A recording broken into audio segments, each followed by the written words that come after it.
సత్యసాయి జిల్లా రాప్తాడు నియోజకవర్గం కనగానపల్లి మండలం తగరకుంట గ్రామానికి చెందిన తగరకుంట కొండారెడ్డి తమ్ముడు కమలనాథ్ రెడ్డి నుంచి తమకు ప్రాణహాని ఉందని, తమకు రక్షణ కల్పించాలని తగరకుంట కొండారెడ్డి భార్య ప్రభావతి, తగరకుంట కొండారెడ్డి కుమారుడు పరంధామరెడ్డి తదితరులు పేర్కొనడం జరిగింది.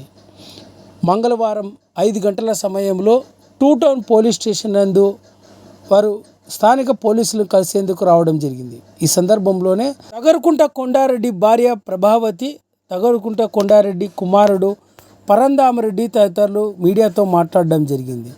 ఈ సందర్భంగా వారు మాట్లాడుతూ తమ మరిది అయిన కమలనాథ్ రెడ్డి నుంచి తమకు బెదిరింపులు ఎదురవుతున్నాయని ఆవేదన వ్యక్తం చేయడం జరిగింది.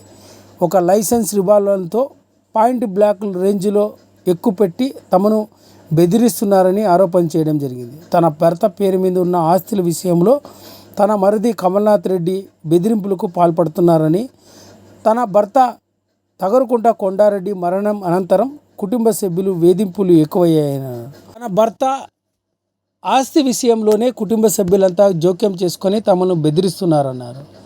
తగరకుంట కమలనాథ్ రెడ్డి లైసెన్స్ రివాల్వర్లను పోలీసులు వెంటనే రద్దు చేసి కమలనాథ్ రెడ్డిపై చర్యలు తీసుకోవాలని స్థానిక 2 టౌన్ పోలీస్ స్టేషన్లో ఫిర్యాదు కూడా చేయడం జరిగిందని, ఇప్పటికైనా పోలీసులు తమకు న్యాయం చేయాలని తగరకుంట కొండారెడ్డి భార్య ప్రభావతి, కుమారుడు పరంధామరెడ్డి తదితరులు మీడియాకు వివరాలను వెల్లడించారు.